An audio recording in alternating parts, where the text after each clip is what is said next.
हमारे धर्म ग्रंथों में अनेक गुरुओं का वर्णन है। ऐसे ही एक गुरु थे द्रोणाचार्य। ये महाभारत के एक प्रमुख पात्र थे। महाभारत के आदि पर्व के अनुसार गुरु द्रोणाचार्य देवताओं के गुरु बृहस्पति के अंशावतार थे। इन्होंने भगवान परशुराम से अस्त्र शस्त्रों की शिक्षा प्राप्त की थी। कुरुक्षेत्र के युद्ध में भीष्म के बाद कौरवों का सेनापति गुरु द्रोणाचार्य को ही बनाया गया था। आइए जानते हैं द्रोणाचार्य से जुड़ी कुछ खास बातें। महाभारत के आदि पर्व में कौरवों के गुरु द्रोणाचार्य के बारे में कहा जाता है कि वो अपने माता पिता के परस्पर मिलन से नहीं बल्कि एक विचित्र विधि द्वारा पैदा हुए थे, जिसे आज के भौतिक युग में टेस्ट ट्यूब के नाम से जाना जाता है। अधिकतर लोग ये सोचते हैं कि दुनिया में सबसे पहले इस विधि द्वारा कौरवों ने जन्म लिया था, जब उन्हें उनकी माता गांधारी ने घड़ों में मांस के टुकड़े को रखकर 100 कौरवों को जन्म दिया था।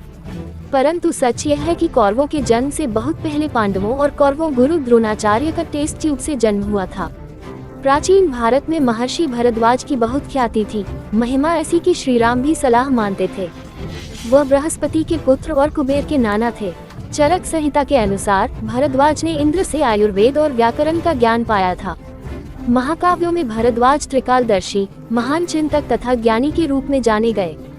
कहा जाता है कि महर्षि भरद्वाज ने गंगा में स्नान करती अप्सरा घृताची को देखा। वह आसक्त हो गए और उनका वीर्य स्खलित हो गया। उन्होंने स्खलित वीर्य को मिट्टी के बर्तन में जमा करके ठंडे स्थान पर अंधेरे में रख दिया। मिट्टी के बर्तन को द्रोण भी कहा जाता है। इस वीर्य से कुछ समय बाद एक बालक का जन्म हुआ, जो द्रोण के नाम से दुनिया में जाने गए। क्योंकि द्रोणाचार्य का जन्म उनकी माता के गर्भ से नहीं, एक मिट्टी के बर्तन जो कि द्रोण कहा जाता है से हुआ था, इसलिए उन्हें द्रोण कहा गया। और बाद में जब वह कौरवों और पांडवों के गुरु यानी आचार्य बने, तब से उन्हें द्रोणाचार्य के नाम से बुलाया जाने लगा। नेशनल लाइब्रेरी ऑफ मेडिसिन की साइट पर तमाम रिसर्च को जगह मिलती है। इसके अनुसार 40 सालों से कहीं ज्यादा समय मानव स्पर्म को सुरक्षित रखा जाता है। आज के युग में मानव स्पर्म को अगर संग्रहित रखकर बच्चे का जन्म करवाया जाता है तो इसे IVF टेक्नोलॉजी कहा जाता है। इस हिसाब से द्रोणाचार्य संसार के पहले टेस्ट ट्यूब बेबी हुए। घृताची को उनकी मां के तौर पर जाना गया। घृताची प्रसिद्ध अप्सरा थी, जो कश्यप ऋषि तथा प्राधा की पुत्री थी। उनके जीवन में कई ख्यातिलब्ध पुरुष आए, जिनके मिलन से उन्होंने कई पुत्र पुत्रियों को जन्म दिया। द्रोणाचार्य जब युवा हुए तो पिता के कहने पर वह भगवान परशुराम के पास गए और उनसे अस्त्र शस्त्रों की शिक्षा प्राप्त की। जब द्रोणाचार्य शिक्षा ग्रहण कर रहे थे, तब उन्हें पता चला कि भगवान परशुराम ब्राह्मणों को अपना सर्वस्व दान कर रहे हैं। उस समय द्रोणाचार्य ने भगवान परशुराम से उनके सभी दिव्य अस्त्र शस्त्र मांग लिए और उनके प्रयोग की विधि भी सीख ली। इनका विवाह कृपाचार्य की बहन कृति से हुआ था। इनका पुत्र महापराक्रमी अश्वत्थामा है, जिनके बारे में कहा जाता है कि ये आज भी जीवित है। बाल्यकाल में द्रोणाचार्य और राजा पृषद के पुत्र द्रुपद गुरुकुल में साथ रहकर पढ़ाई करते थे। द्रोण व द्रुपद अच्छे मित्र थे। एक दिन द्रुपद ने द्रोणाचार्य से कहा कि जब मैं राजा बनूंगा तब तुम मेरे साथ रहना। मेरा राज्य, संपत्ति और सुख सब पर तुम्हारा भी समान अधिकार होगा। कुछ समय बाद द्रुपद पांचाल देश का राजा बना। इधर द्रोणाचार्य का विवाह कृपाचार्य की बहन कृपि से हो गया और वह बहुत निर्धन थे, जिनसे अश्वत्थामा नामक पराक्रमी पुत्र हुआ।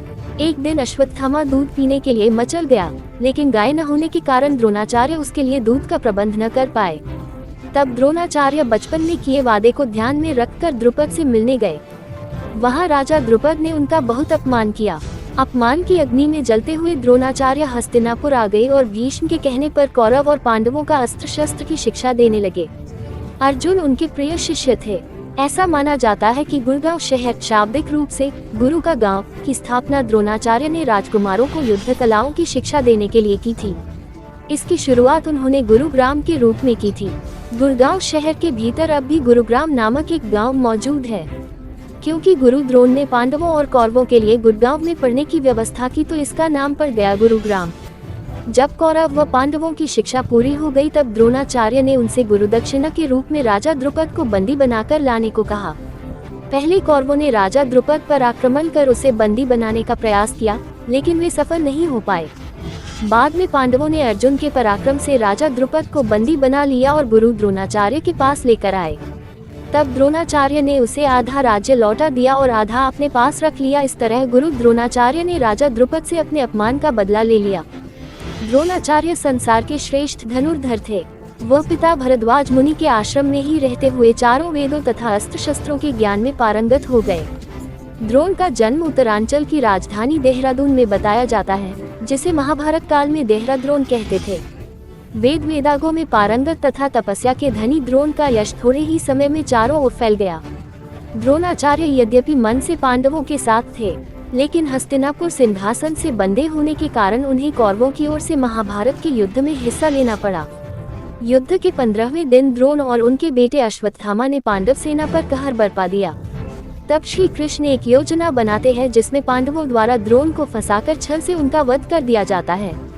योजना के अनुसार भीम अश्वत्थामा नामक हाथी को मार देते हैं। फिर पूरी सेना में हल्ला करते हैं कि उन्होंने अश्वत्थामा को मार दिया। जब द्रोण इसकी पुष्टि युधिष्ठिर से करना चाहते हैं तो युधिष्ठिर ने जवाब देते हैं, अश्वत्थामा मर चुका है, हाथी।